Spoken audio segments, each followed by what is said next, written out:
we evaluated a founder who's been running a startup for a number of years now. It's actually related to coaching and human development. And we found, and this was a perception I had of him, but was validated by the assessment. And essentially, he's very good at listening and receiving feedback from people, very open in terms of his coachability. But he has trouble with his purposeful agility in that he doesn't want to make hard decisions because he doesn't want to hurt people's feelings. And that has really held the company back. I mean, they've effectively become a zombie company. And what we realize is he needs complementary skills. Like it's going to take him, he could be coached, and he is getting his own coaching, but bring in a COO or someone who's got that harder edge, who can complement you, and just know that that's a weakness of yours. You know what I mean? And so that's something that got uncovered. So after the 45-minute assessment he took.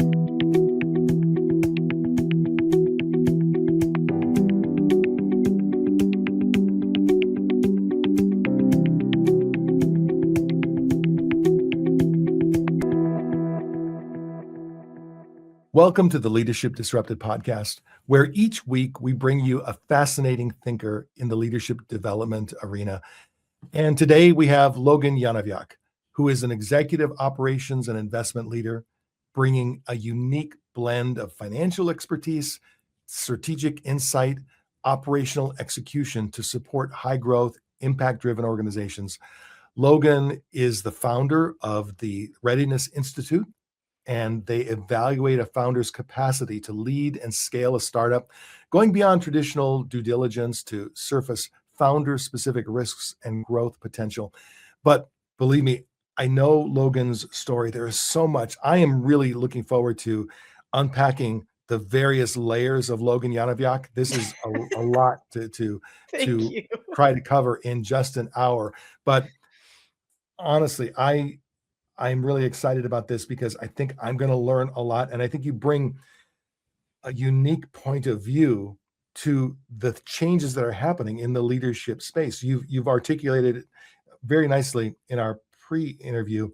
And I just think people are going to love hearing your point of view. Maybe not agreeing with everything, but that's fantastic in its own way as well.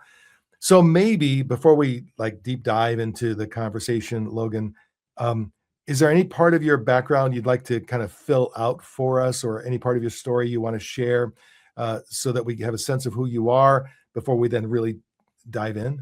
Yeah, absolutely. Well, thank you, Dan, first of all, for that beautiful intro. I'm excited for this conversation as well. And so I would just like to say that, I've been in the investing world most of my career, and not just traditional investing, but impact investing, basically trying to promote investment strategies and companies that have some sort of measurable impact on the environment or human well-being. And in that realm, in that experience that I've had working for private equity firms, venture, early stage investing, at startups, advising startups, I've all the while been interested in what I now understand to be leadership complexity, and seeing through the lens of greater complexity, because traditional finance is all about profit and maximizing profit, and that has its own directionality. But when you add in these layers of impact, you're thinking in a more complex way about the outcomes of finance and business. And so I've always been drawn to the opportunity to manage complexity and to think more about integrating it into decision making.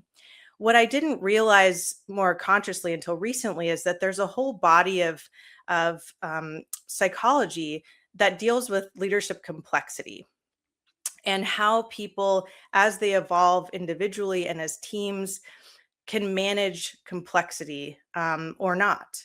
And so who's in charge, and what I'm getting at is that who's in charge and who's making decisions has a big impact on the outcome of those decisions.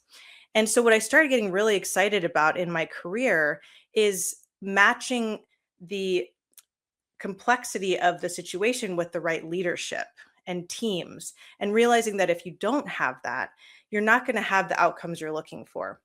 And so what I sought to do is actually create a tool and mechanism to leverage AI to actually look at patterns in people's speech and behavior that would tell you, that can tell you how ready they are to lead with complexity and under pressure over time. Mhm.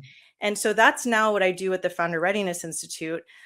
We work with leaders and we work with startup founders, we work with middle market companies, we work with private equity firms, and we help identify which leaders are ready to handle more complexity and pressure over time.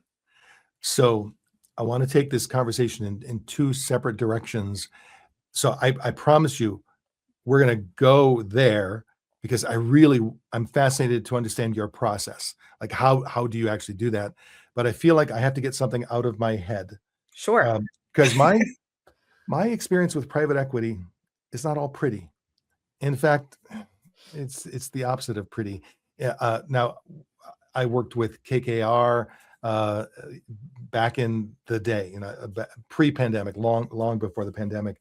But my experience was private equity would buy a company, um, break it apart because the company was worth more than its parts, um, sell off a lot of the historic real estate or other assets, and essentially maximize the financial gain from an organization while eviscerating legacy culture, eviscerating legacy real estate, eviscerating anything that has value. Let's squeeze it up, squeeze it. And then whatever husk is left, we load all the debt onto that husk and then find someone who will buy the husk. I know that's an extreme way to say it. I'm sorry. But I think private equity has a bit of a reputation, or maybe not, because certainly the way you describe private equity is much more purpose driven. But I guess anything you want to say about that reputation of private equity? Absolutely. Well, we see in any industry early adopters or those who are more forward thinking in their business models. So, it's good to double click on this topic because by no means am I saying that all venture capital, private equity, or early stage companies or investors are thinking about impact in their strategy. And that's, unfortunate, but it's just where we're at in our Mhm. the evolution of our economy. But I do think more and more are, and I think more see, to dive into a little bit around impact and ESG. I think it's been given a bad rap recently, especially in the kind of market headlines and political context that we're in. But I see very much environmental, social, and governance issues as material to risk, return, and cost. It just depends on how you're thinking about your business strategy, how you would characterize those risks, opportunities, and costs. But I think that those ways of seeing investing are seeping into traditional private equity and Mhm. venture, et cetera, as investment decision makers see that these are not just immaterial risks to doing business. Um, on the leadership front, I think we're being called in the era of AI. If you strip away all the impact piece that I just talked about, we're being called to have leaders who can handle more complexity, whether that's just managing more AI systems or handling the onslaught and deluge of information we're receiving every day, the cognitive overload. That in and of itself requires more of a complex perspective on how you lead as a leader Without a and those doubt. that you promote or hire. With Can I ask, are you a fan or were you a watcher of the series Billions? I never saw it, to be Oh honest. man. Okay. So at some point you have to go see it because there are a couple of archetypes, and there's the evil private equity archetype, but then there is exactly what you're describing. So I was hoping you were a fan of the series because then I could drop some names and you go, oh yeah, that's exactly it. And what you learn over time by watching that series is that um, you can do good and you can do extremely well, and the two are not necessarily always in opposition. Um, but of course, that was a TV series. So this issue of complexity, I think, is so timely because we are being inundated with information misinformation, disinformation, old models of thinking, biased models of thinking. And honestly, I don't know that it's necessarily about raw intelligence, because I know a lot of men and women who have high raw intelligence and can process a lot of information, Yes. but even they are getting overwhelmed by the complexity, either because of their mental models or whatever it might be. So maybe let's double click on that, and like even just how does the AI tool work? Does it take input from conversations, or take input from activity of that person, or I guess just tell us how it works. Absolutely. So what we need at this point is enough transcript data. That transcript data can come from you and I talking, me giving a presentation, you giving a presentation, a conversation between colleagues on a note taker. So we take that transcript data and then we ingest it. And what we're looking at is patterns in how someone is communicating and structuring their way of communicating that demonstrates that they are able to hold multiple perspectives objectively and maintain their center over time. And so that sounds overly simplistic until you realize what it's actually, how important it is. So if you think about making an investment decision, people talk about business fundamentals. And essentially, what we're talking about is people fundamentals. Like you can get trained in how to make a great PowerPoint deck or how to run a financial model or scenario analysis. And that doesn't really tell you how fundamentally good you are at holding complexity, your relational intelligence, your identity flexibility, your ability to pivot. Those are all things that are more fundamental to where you are in your own internal um, internal landscape and how you function. It's a lot like thinking about people engineering. So there's these fundamental building blocks that you need in order to be an effective leader, and so we're measuring those things in our tool with I our had tool. an executive coach a few years ago who started by wanting to discuss with me the things I felt most strongly about, the things I was most certain of.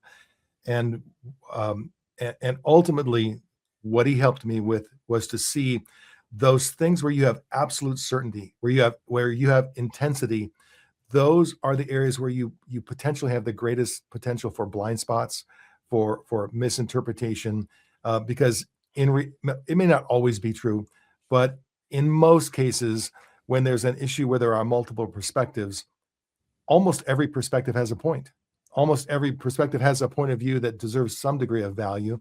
Now, eventually, as I understand it, a leader has to make calls, has to make decisions and determinations.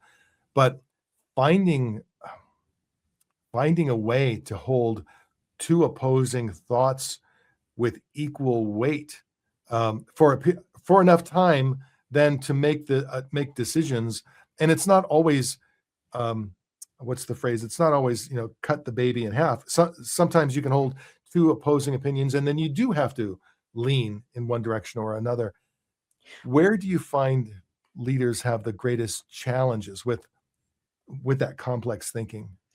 Yeah, absolutely. Well, there's a number of things you said I'd love to elaborate on there. So one is you're pointing to the skills associated with higher levels of vertical development, which is like the backbone. That's the psychological kind of backbone of the research that we use to create our system. Um, Mhm. and so as someone evolves in their vertical development journey, they are able to hold more and more perspectives objectively over time. So that in and of itself is a skill or a capacity. So what you want to see over time is to take yourself out of the equation and to consider yourself part of the system. So you're of course part of it, but you're not the center point necessarily. And to hold objectively, when you hear input or feedback on yourself as part of the system, you're able to say, you know what, I'm part of this and I'm objectively going to look at all of the different layers and aspects and make the best decision for the highest potential outcome of the situation. Um, but some of the actually like things that might arise in that process is that someone might get frozen with all of the potentiality of all the different systems. So you do see that in later stages of development. Sometimes those people aren't the best at moving in an agile way. So one of the hangups they might experience is getting sort of deer in the headlights about how to actually move on the decision they need to as a leader. So sometimes at lower levels of development, you might actually have someone who's able to pivot more quickly. So sometimes you don't necessarily see everything evolving perfectly together in concert. But I think, and what we're looking for in different roles depends. Like, just because you're at later stages of development doesn't mean you're better. It just means you're more equipped for certain types of roles. And so what we're making the case for is executive leadership promotions or succession planning, where you do need that like higher levels Mhm. of ability to hold complexity. How do you identify the like from one startup to the next, from one business to the next? There obviously are going to be nuances in terms of the leadership model that's right for a particular business. Um, how do you incorporate those nuances into your AI model, or is that part of the human interpretation after the AI model produces its output for you? Yeah, it's a little bit of both. I mean, we've trained our models on human data as well as synthetic data. So a lot of it is just the AI being able to see many different scenarios in Mhm. context. We're actually running a research study right now where we're looking at Y Combinator and Techstars, uh, startups who have been through the leaders who have been through those accelerator programs and have gone on to raise a round or have a successful exit. We're looking at the patterns in vertical development of some of those leaders. And we're getting this from publicly available data, and we're going to anonymize it. So, just to be clear, but that feeds us a lot of information about what are we pinpointing at those with those successful companies, those rocket ship companies that have come out. What are the patterns in leadership that we're seeing emerge, and what's ideal for those particular roles? And so a lot of it's just volume of data. And then, yes, there's a human layer of interpretation depending on the client and their interest in having a more detailed, in depth review. So is it all pure, I'm not sure the right way to ask this, like organic real world input data where your recordings, transcripts, video, whatever it might be? Or do you ever take founders through pre-thought out situations or scenarios where someone's having to work through a case study or some other kind of exercise where they're forced to think through? And I'm not saying Yes. that that's right or wrong. I'm just asking if there's any like um, challenge exercises, and then we observe and transcribe how are they handling this scenario, and that informs the AI. That is a great question. I'm glad you asked. So, the original idea for what we launched was an assessment tool. So, it still exists. It's called the Founder Readiness Level. It's a 45-minute one-way interview, where it's a video interview where we ask you 14 open-ended and scenario-based questions with the goal of getting to know how you think and tell stories and talk about your experience as a leader. And so that is the ideal situation because we can kind of control the input to a degree, in the sense we're giving people guardrails generally of like how to talk about something. And that gives us enough transcript data to feel very confident in the results. What we also can do is take transcript data, because we found, just being out in the market, some people don't like to sit down and take a 45-minute assessment, or it can be a barrier for clients. So if we Or have some leaders are really good test takers, and I, if you ask me certain conceptual questions, I know what the right answer is, so I may give you the right answer. That doesn't mean in my next meeting that answer is going to be reflected in how I actually work in the real world. well, and a couple things on that, we did organize this so that it's open-ended and scenario based, so that we are trying to mitigate against people gaming their answers. Mhm. To your point, there are people who are good at kind of guessing what it would be ideal to say. But in our case, we're looking, you'd be surprised, like at what comes out in, even if people are quite polished, we're still able Mhm. to get a pretty good sense of their vertical development. And so, because it has to do more with the number of perspectives they're drawing in and the ways that they're talking about their relational capacity and just a variety of factors, that it is quite difficult to fake later stages of development. Um, but with that being said, yes, that's the ideal situation, is we can get that more standardized transcript. But we're excited because with enough transcript data, we can actually do a lot of the same analysis. Mhm. So this is really interesting because I can imagine now you've said your focus is startup founders primarily, but I can imagine this sort of approach working much more broadly and beyond just CEOs and founders, but to leaders in general within the corporate world, having having essentially an AI driven 360 feedback Yeah. where you get that objectivity of the AI. Because one of the challenges with that I'm experiencing with 360 feedback is employees are so finely attuned to confidentiality. I've even had employees say, if there's any way for them to track my IP address on this whatever the particular tool might be, I'm not going to respond, or if my lack of response will be noticed, well, then I will respond, but I will respond in the most vanilla way possible. So I think getting authentic 360 feedback from humans, it still has value, but It's difficult. And my co-founder and I'm so glad you brought this up.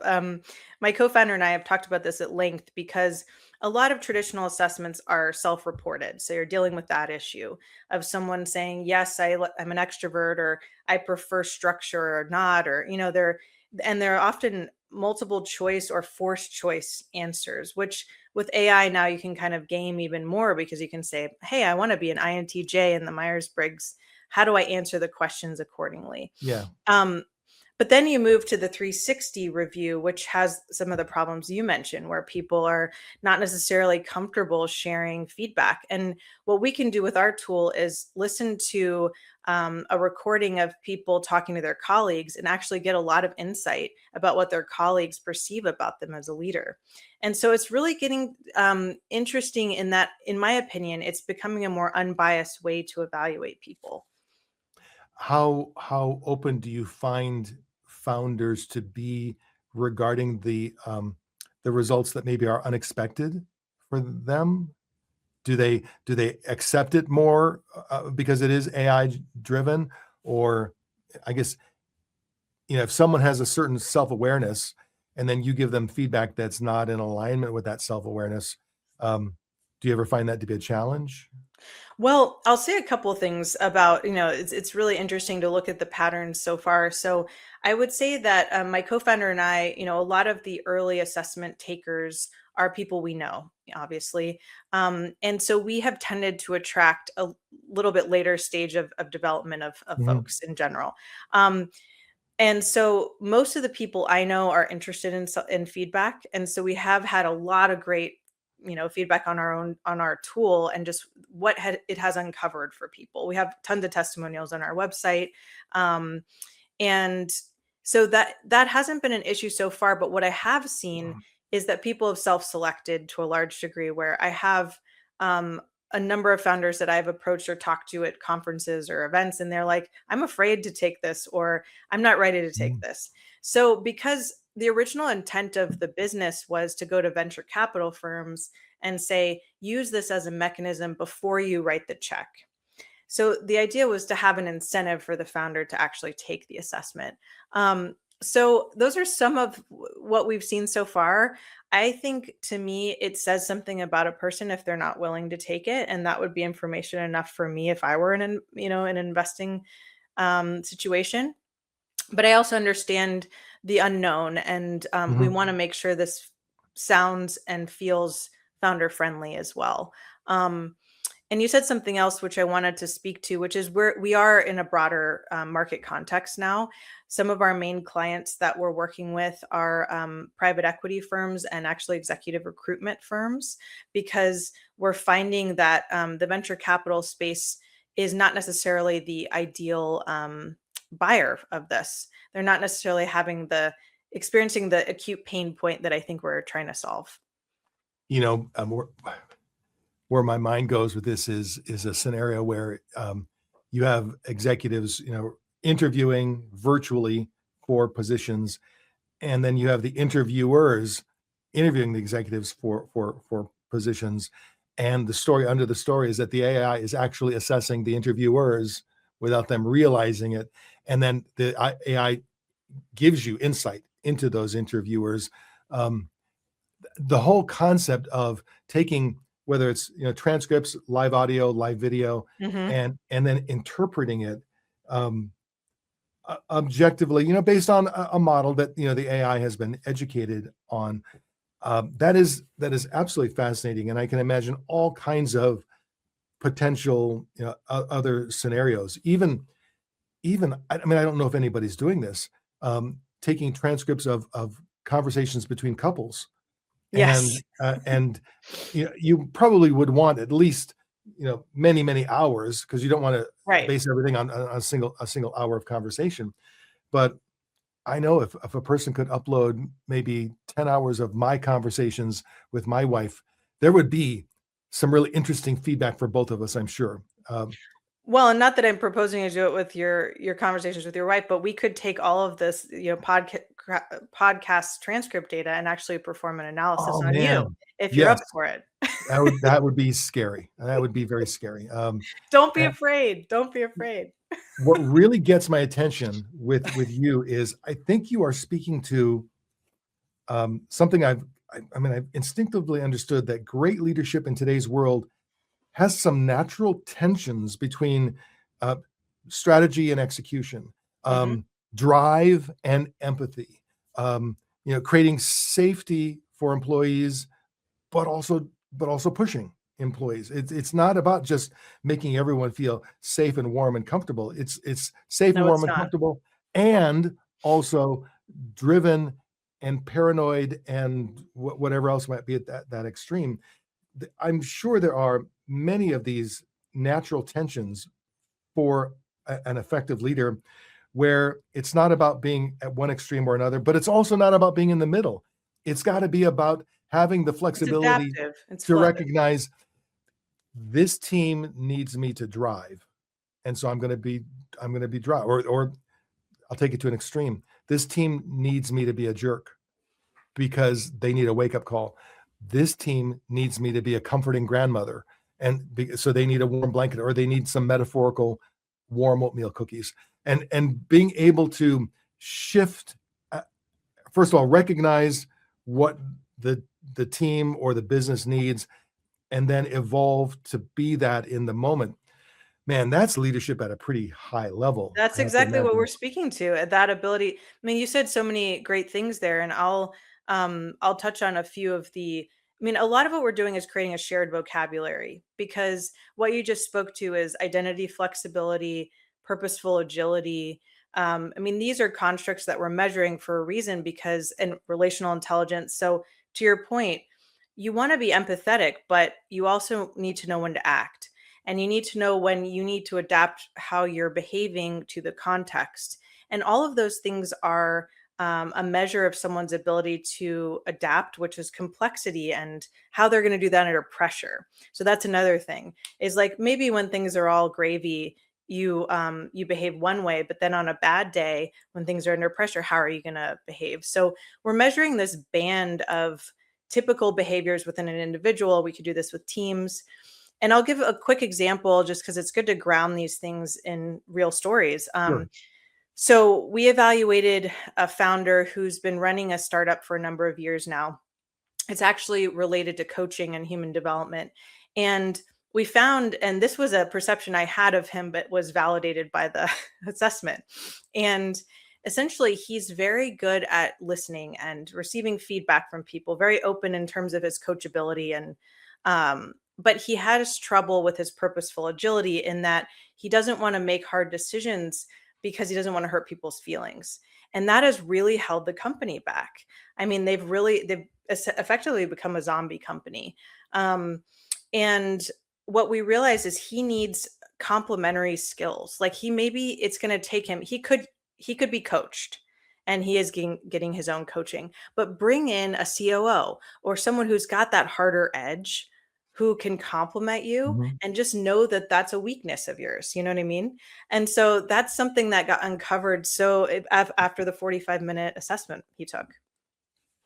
It may be that we know the same guy because I know this is a not infrequent issue where I know a gentleman who he's so popular with his employee base because he is so kind and nice and decent and motivational. He's a cheerleader for just about everybody. Um, but we did a highly confidential 360 feedback for him.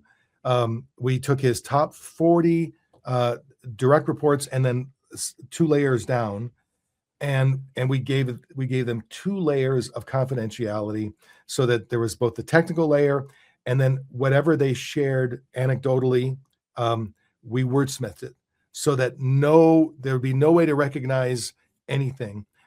We did not leverage AI at all, but now that I'm thinking about it, that would have been a great opportunity to just even leverage a It'd be great to run standalone. it in parallel and Yeah, just see yeah, what, yeah. absolutely. Yeah. So we wordsmithed all of the anecdotal responses, and there were several distinct themes that arose, and two of the themes had to do with two of his direct reports, and they were very problematic challenges with those two direct reports. And so when we presented the feedback to him, there was no question. His top 40 people in aggregate were saying, you need to look at these two folks. And here are some Mhm. very specific issues to take a hard look at, and they are holding us back in these specific ways. The report was delivered. He went silent for 3 months. Three Finally, months. Oh, three wow. months, not a word because he didn't know what to do. And when I finally, and he kept missing meetings, we had follow up meetings that were missed. Eventually, we connected. And when we connected, I, the person who's driving the project, I received a very kind lecture on the value of loyalty. And what he decided was because he's a loyal person, and that's what he's known for, he was not just going to throw them overboard because of this, um, but he didn't do anything else either. It was just so opposed to his way of thinking that Right. now a year later, one of them resigned, and I asked him how he felt about that, like what was his plan, and he did say, "Well, I think in that role, I need more of a bulldog in that role going forward." But I can't give him any credit for. I mean, he didn't choose the timing. He waited He for a just waited resignation, for the opportune. and he still got one of the problematic folks. So I guess I don't know. Do you have any? Not that you should, but or need to share them. But do you have any experience with people not being thrilled or being surprised, like being surprised at the feedback that they receive about themselves? Perhaps they've lived in a bit of a bubble mentally, and they have blind spots about themselves. Um, well, you said you've had the benefit of doing this with a lot of people that you already know pretty well. Um, I don't know any surprise examples. Well, I mean, and just to speak to the case, obviously don't know this individual, but I would say he probably would score lower on the coachability and identity flexibility component of what Yeah, we measure, and that would be interesting to articulate before undertaking a 360, because you might find that the willingness to accept feedback is lower in general. So you just kind of have to plan for that yeah, and understand it about that individual. So they might need their own coaching before they can really step up in the ways that you need them to. But yeah, I mean, I think a lot of what the feedback we've received in terms of surprise is people, and myself included, I thought there were some areas where I would score higher. And what I realized was, at least in my case, one of the things that's been holding me back from higher levels of my own development is I don't is not necessarily sharing enough of the context of where I'm coming from the perspective of like frameworks and Hmm. perceptions that I'm having. So while I might be able to hold a lot of complexity, people that I'm working with, including my co-founder or others that we're contracting with, need to better understand how I arrived at a decision and what frameworks I was using to make that decision. So, being articulate and voicing where one is at is its own Hmm. important skill set for other people to be on board and enrolled in what you're doing. And so, I think a lot of people who do hit those higher levels of development, but not quite where they thought they were, that's one of the main things holding them back is actually speaking to their own process. So I want to be transparent. Where my mind is going right now is, man, I've got a lot of recordings of meetings, presentations, pitches, engagements, and I'm just thinking to myself, what if I took uh, 12 of them and I uploaded them into Google Notebook LM or something, and then gave it some direction, asking for feedback regarding me specifically, like whether it's what it learns from my approach, my style, whatever. And I don't know that I'm actually going to do that, but I can imagine a lot of leaders listening to this podcast thinking, fascinating concept. I mean, really a fascinating concept. And if I don't happen to be a startup founder, or if I mean, we'll make sure that in the show notes, people will know how to get a hold of you, how to reach out to you. But I can also imagine some of our more perhaps entrepreneurial leaders who just say, you know what, I'll just see what happens. Just gonna do this myself. Or Yeah. sometimes, you know what, in the darkness of night, if you can do it on your own, then if you don't really like the answer, you just control it. In fact, if you don't like what Claude tells you, tell it to tell you something else then, and you can get some different feedback. I like the idea of a very carefully curated and trained AI tool that is really looking for like very specific things. So I can see the value that you're bringing. Um, I can how speak to that if Yeah, please, helpful. Yeah. please. No, it's great to I mean, this is important stuff to talk through. So, A, we can't control someone uploading their transcripts to Claude. I mean, there's no Yeah. way that I think that the democratization of access to AI is one of the beautiful things happening right now, and it's certainly helpful with a lot of analysis. One of the things you see with AI is it tends to be very affirmatory. So it likes to agree with you, and you kind of have to train it even on that level to not just agree with you. And we've seen some of the outputs of that in sort of dark ways that have occurred already in the news, like performing um, uh, people performing crimes that they were on the edge of maybe doing, but then AI sort of encouraged them to do it. So I Mhm. think there's a little bit of a danger, especially if you have blind spots or shadow functions of your personality, of just having the AI kind of agree with you. Um, and so what I like about what we've done is we have a team of psychologists who have helped build this tool and train AI with thousands of pages of scoring manuals and refinement of how the AI learns about vertical development, especially at the higher levels. It's actually quite difficult for current AI because it's been trained mostly by people at a certain level of vertical development Yeah. to actually identify patterns in especially later stages.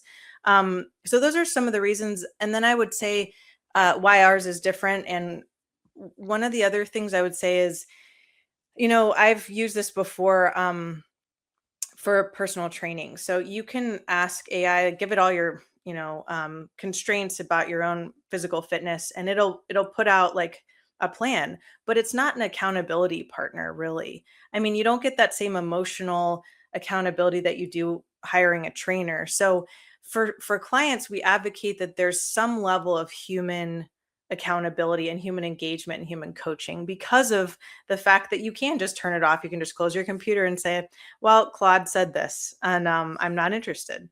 And so I think for some of those reasons, it's important to consider professionals. Yeah.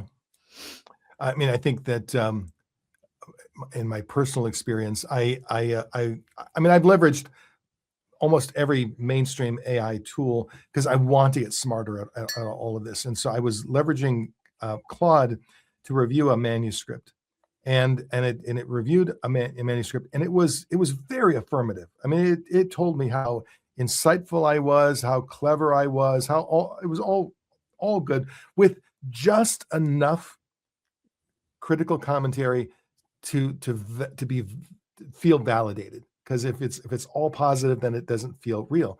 But it still felt, oh, it just didn't feel real enough. So then I gave Claude some instruction to be brutally honest. And I went deep in terms of give me, brutal reality. Here's how I want you to check this, yada, yada, yada.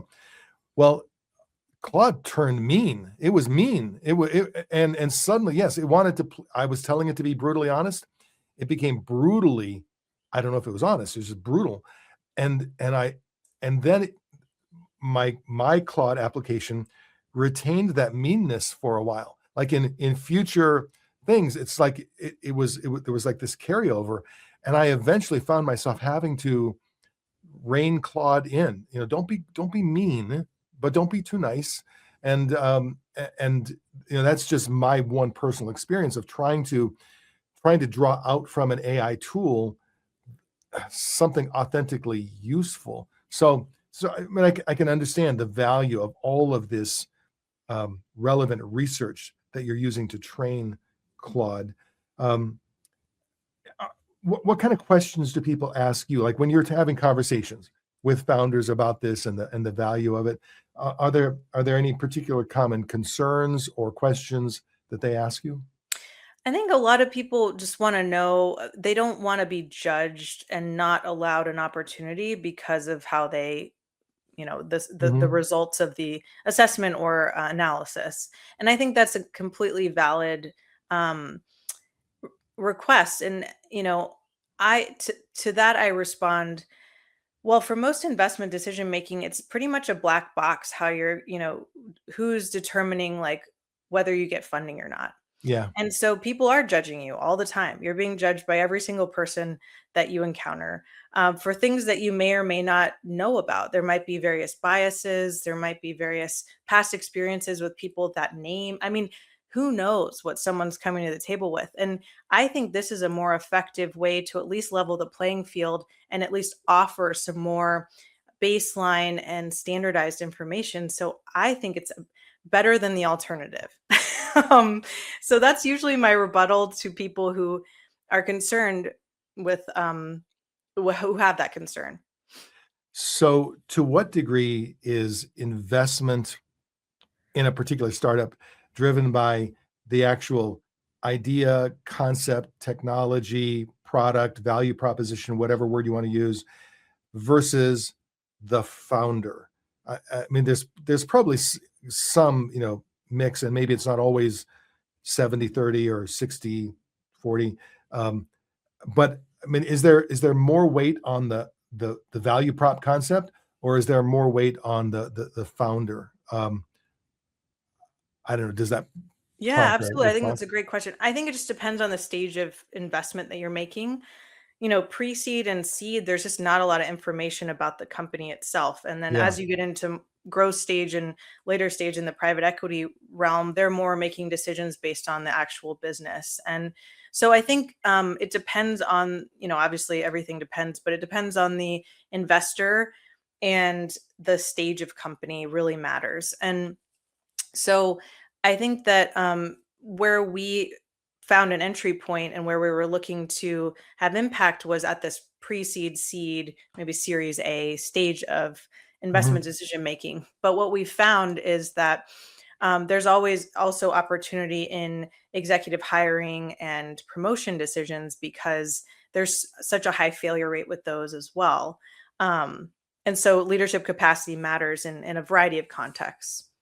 Particularly where you have an organization that's trying to make some kind of either cultural change or business shift, or in some way you're trying to enter into a new world or evolve. You don't know what you don't know. You oftentimes don't see your own blind spots, and It's very easy for organizations, whether it's group interviews, individual interviews, they can spend a lot of time and energy on interviewing and assessing candidates for a position, and ultimately just drive in the direction of their comfort zone. Like this is what success has always looked like to us, Exactly. and so we may not think about it this way because we know it's not right to say what are we comfortable with. It's right to say what do we need, but you can say it and still be pulled into this is what feels most comfortable We're to us. comfortable. I think that's a really that in and of itself is a very dangerous place. I mean, we all seek comfort because life can be really challenging, and especially on the material level, we need certain comforts to function.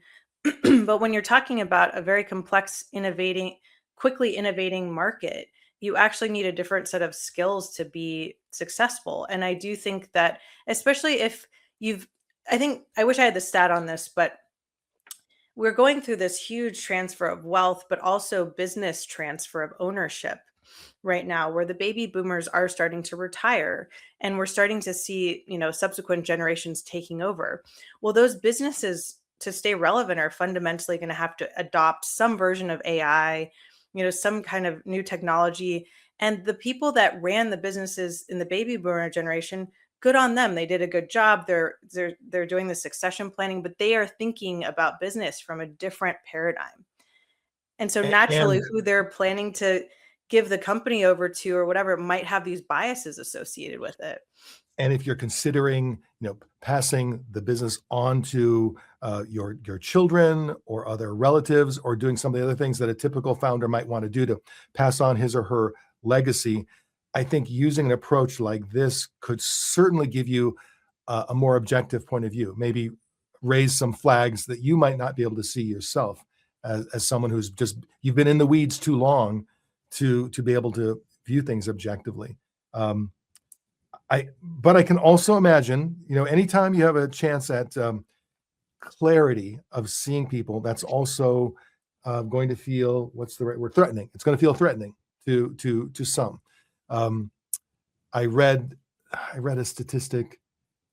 I can't remember the exact number, but there is some percentage of senior leaders who have at least borderline, not borderline personality disorder, but they are That might to be true too. that could be that could be true. There's a certain amount um, of let's just say problematic behaviors, problematic psychology with some percentage of senior leaders, because the reason they have you have to recognize, okay, you've risen to a senior leadership level. Now we have a group of 12 VPs that we're considering for a particular position.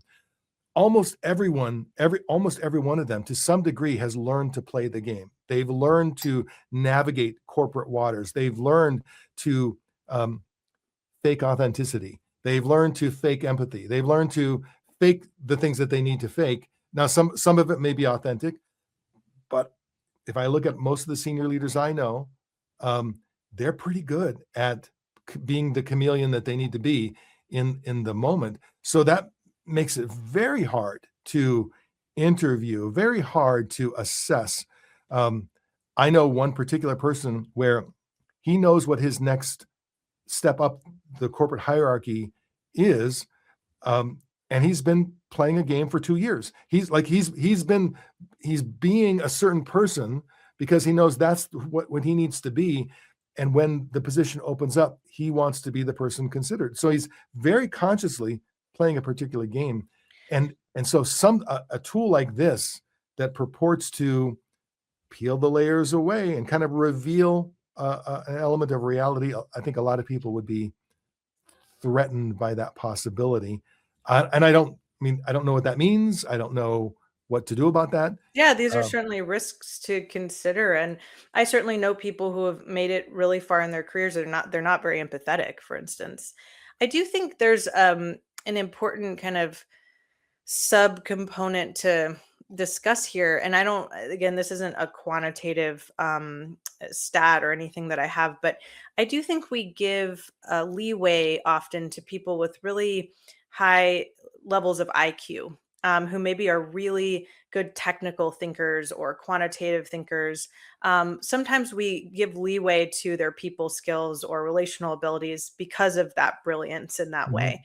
And so I do think there's room that people have made in the social contract to account for some of those sort of like brilliant standouts. And so often people will say, well, so and so amazing entrepreneur who's a billionaire isn't very empathetic. And I'm like, well, that's because probably a lot of people made accommodations for that person, or they Mhm. had people on their team who did that function. So we're not saying that our assessment or ability or even our vertical development trajectory is, if someone's higher on one account than another, then it's going to account for them being a perfect leader. It's more what we're saying is, here's some patterns to take a look at. Here's what tends to correlate with higher levels of leadership capacity. And so, like anything, it's not perfect, but I think it's better than the alternative of what we have right now. Yeah, for sure.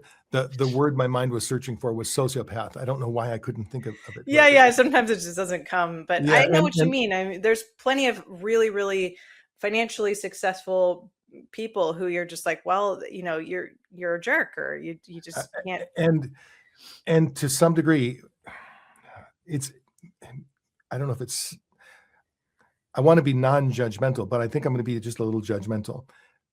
We live in a world where um, drive, determination, um, a loose relationship with the truth can get you pretty far, Yeah, and a depends willingness on your, to yeah.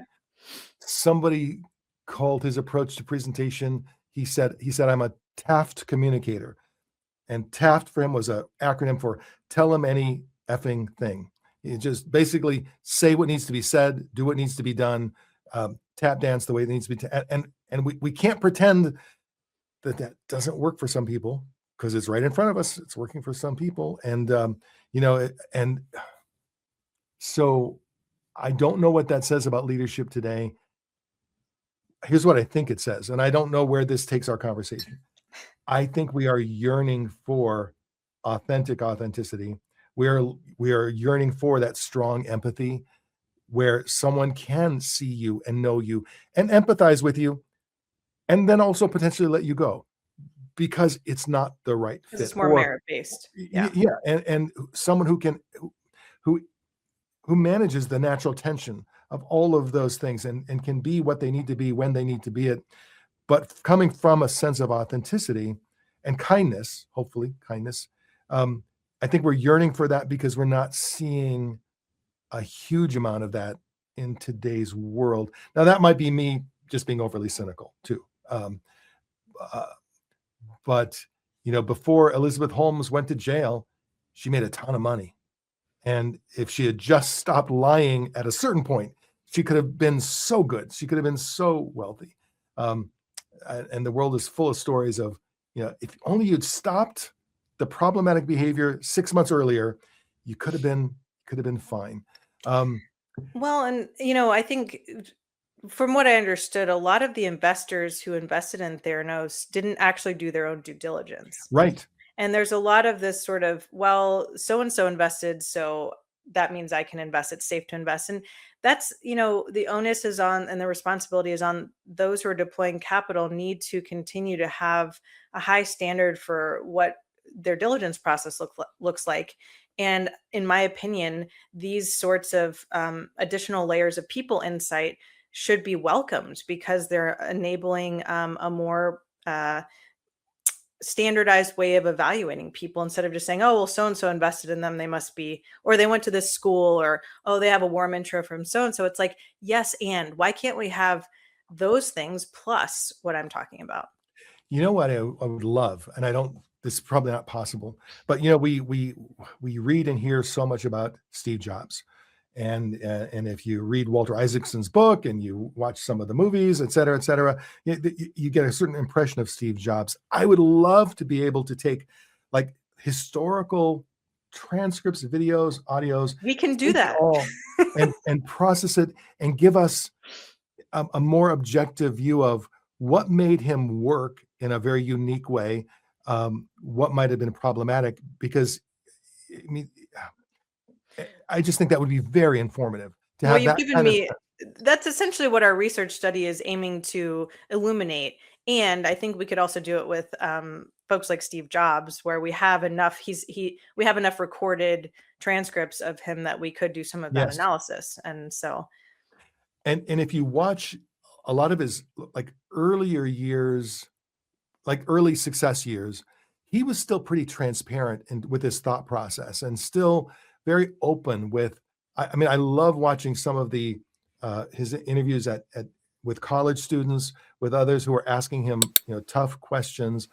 And there's a thought process there. There is a method to the madness, so to speak. But I don't know that that was necessarily reflected in a lot of the media that I hmm. see about him. Well, the And media slices and dices things, yeah, it's and I was listening to something earlier where it's like limbic decision making, or we basically a lot of products are developed and a lot of media is designed to evoke our limbic system, our fear based decision making and our kind of fight or flight um, mode. And so that is a different way of communicating than something that takes a little bit longer to understand or that's more complex or that. yeah, But I think what's happening in our evolution right now in society is that we're being forced to deal with complexity.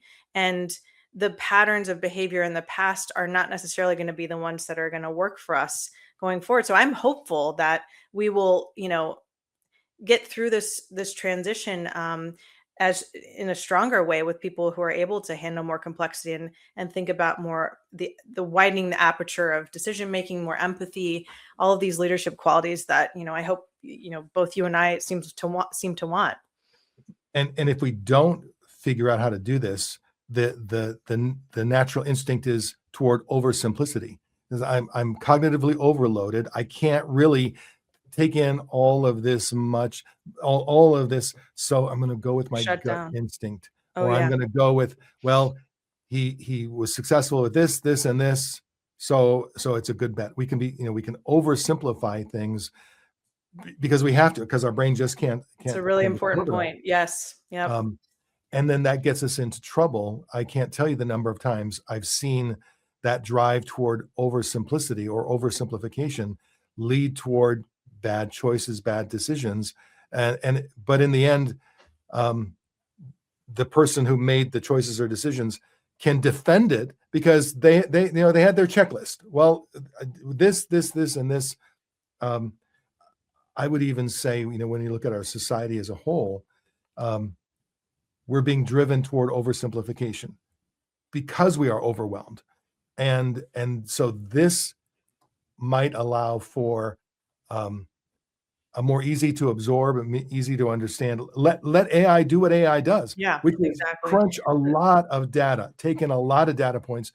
Now, tell me this, because this is it's not necessarily a mantra, but I I am thoughtful about turning over our thinking to AI. So when we get your results, let's say we get the results from one of your assessments, I'm sure you do some coaching or some discussions with the people who are going to be interpreting this data, because there has to be a human element to this as well, where um, you know a score of, I'm speaking out We of score ignorance. on a scale of 1 to 6. Yeah, a 10, 10, 5, 3, 6, 8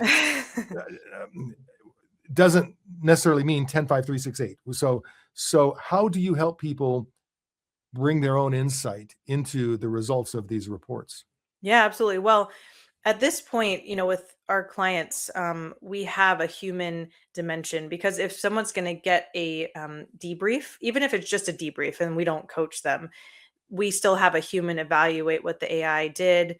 And then it's basically like QA/QC. It's like making sure that if they agree with it. And then we usually have two human scores do that. And then we do the readout with a human. I So mean, Logan, the business model is it's big ticket enough items where we can yeah, pay for the human side of things. you've brought such a thoughtful approach to this. It is so fascinating, and I want to be respectful of your time. So we'll wrap things up. But for anybody who is wanting to reach out to you, I'll make sure that contact information is in the show notes so they can definitely reach out to you. Plus, they can go to LinkedIn and read through. I learned a lot just from reading your posts and your responses. So there's more learning that can be done. Any final thoughts that you want to share with us, Logan? I just think we have the opportunity to work alongside AI to evolve leadership, and I'm really excited about the potential. So thank you for hosting and for asking such thoughtful questions. I can be reached at founderready.io. That's our website. Perfect. So I'm going to take a chance. It's Logan Yanovyak. Correct. All right. Excellent. Okay. All right. Thank you. Thank you Great so meeting much, you, Dan. Logan. I think we'll definitely be in touch in the future. So have a glorious day. Thank you. Thank you. Take care.